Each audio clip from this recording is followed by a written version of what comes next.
দীর্ঘ অপেক্ষার অবসান অবশেষে আসছেন বিএনপির ভারপ্রাপ্ত চেয়ারম্যান তারেক রহমান। আপনারা দেখতে পাচ্ছেন আমি এই মুহূর্তে আছি রাজধানীর যে ৩০০ ফিট এলাকাটি রয়েছে সেখানে। এরই মধ্যে এখানে কিন্তু সব প্রস্তুতি শেষ। মঞ্চ আপনারা দেখতে পাচ্ছেন আমার পেছনে রয়েছে। আমি রাত থেকেই দেখতে পাচ্ছি যে এখন রাত হয়ে গেলেও নেতাকর্মীদের কিন্তু সরব উপস্থিতি।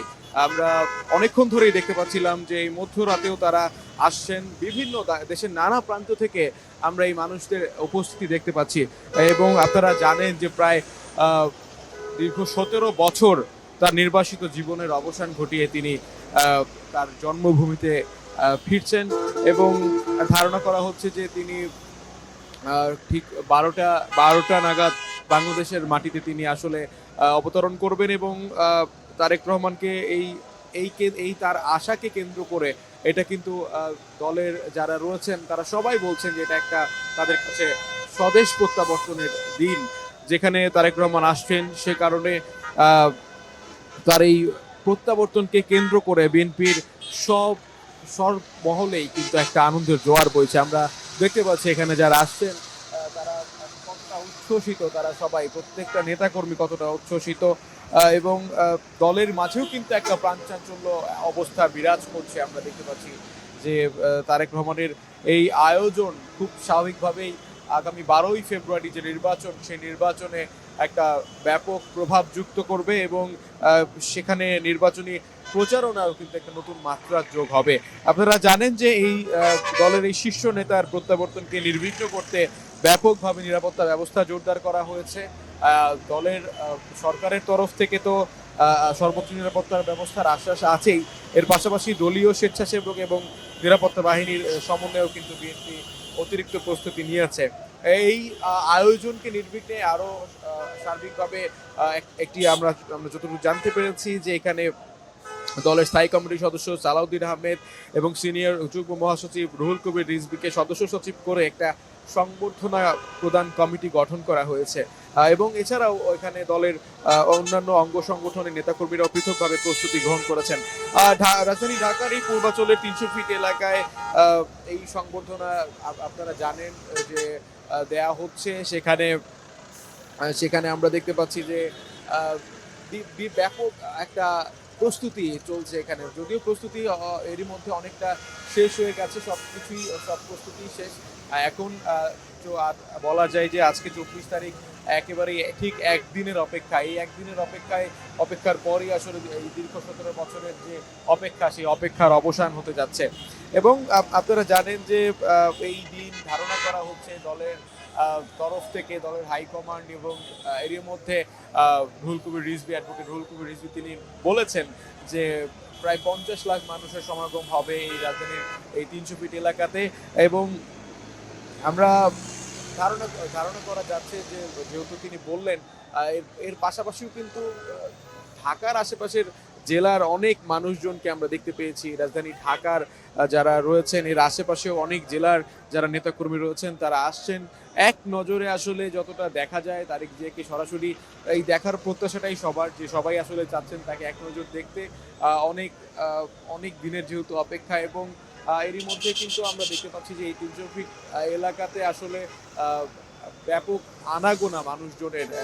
খুব স্বাভাবিকভাবে এখানে রাত হলেই যারা যারা আসলে ঘোরাঘুরি করেন তাদের একটা উপস্থিতি দেখা যায়।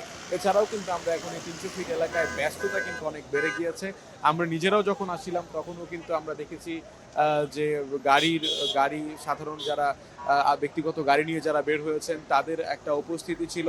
এবং কিছুটা সময় নিয়েই আসলে বের হওয়া এখন উচিত। এখানে যদিও সব প্রস্তুতি শেষ, তবুও তো অনেক কিছু বাকি থাকে। সেখানে বেশ কিছু বিষয় শুধুমাত্র এখন শেষ হওয়ার বাকি। আমরা দেখতে পেয়েছি যে এখানে কিছু তাঁবুও রয়েছে, যে তাঁবুগুলোতে হয়তো বা এখানে যে তাঁবুগুলো রয়েছে সেখানে দলের যারা নেতাকর্মীরা রয়েছেন তারা আসবেন, তাদের বিশ্রামের জন্য তো একটা জায়গা থাকবেই। এবং ডিসপ্লের ব্যবস্থা করা হচ্ছে যে যেন আসলে সবাই সব দিক থেকেই আসলে দেখতে পারেন, আমরা যেমনটা ধারণা করছি। এবং আজকে তো এখন তো রাত হয়ে গেছে, অনেকেই আসলে যারা আশপাশের জেলার মানুষ রয়েছেন তারা আগে ভাগেই আসছেন যেন কোনো ধরনের বিশৃঙ্খলা না হয়।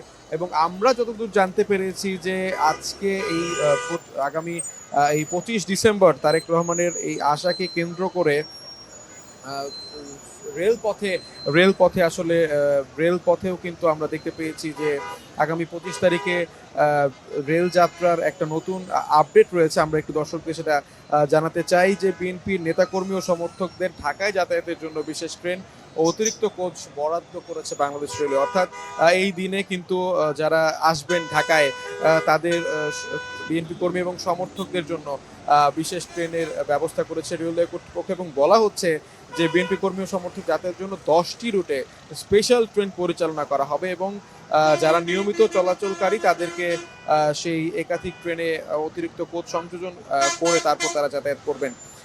এবং এবং বেশ কিছু রুটে 25 ডিসেম্বরের যাত্রা স্থগিত করা হয়েছে। তাই আসলে যারা এই রুটগুলোতে চলাফেরা করেন তাদের আসলে সেই দিনটা একটু গুরুত্ব দিয়ে বের হতে হবে। বিকল্প কোনো ব্যবস্থা থাকলে তারা সেই বিকল্প ব্যবস্থা নিয়েই তারপর বের হবেন।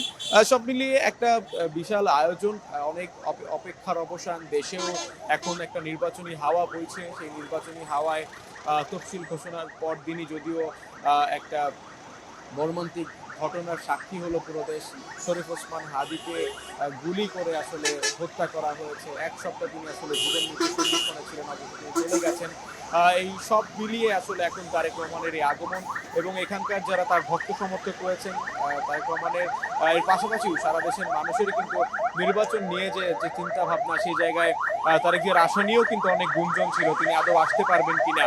এবং সবশেষ যেটা আসলে বলা হচ্ছে বেগম জিয়ার শারীরিক অসুস্থ, যে তিনি যে অসুস্থ সেই বিষয়গুলোকেও কিন্তু তুলে ধরা হচ্ছে এবং বলা হচ্ছে তিনি এখানে সংবর্ধনা অনুষ্ঠানের পরপরই তিনি সরাসরি এভারকেয়ার হাসপাতালে যাবেন এবং সেখানে তার মায়ের সঙ্গে দেখা করবেন। জি, এখন পর্যন্ত আমরা 300 ফিট এলাকায় ছিলাম এবং সেখানে দেখেছি নেতাকর্মীদের যে উচ্ছ্বাস, উন্মাদনা এবং অনেকের কাছেই এই 25 ডিসেম্বর তারা এই দিনটাকে খুব স্বাভাবিকভাবে বরণ করে নেবেন এবং সর্বোচ্চ সবার ইচ্ছা এই দিনটাকে আসলে যত দারুণভাবে আসলে বরণ করে নেওয়া যায়। জি, এই ছিল এখন পর্যন্ত আমার কাছ থেকে এই 300 ফিট এলাকা থেকে এই বিএনপির প্রস্তুতি, তারেক জিয়ার আশা নিয়ে, এই নিয়ে সবশেষ।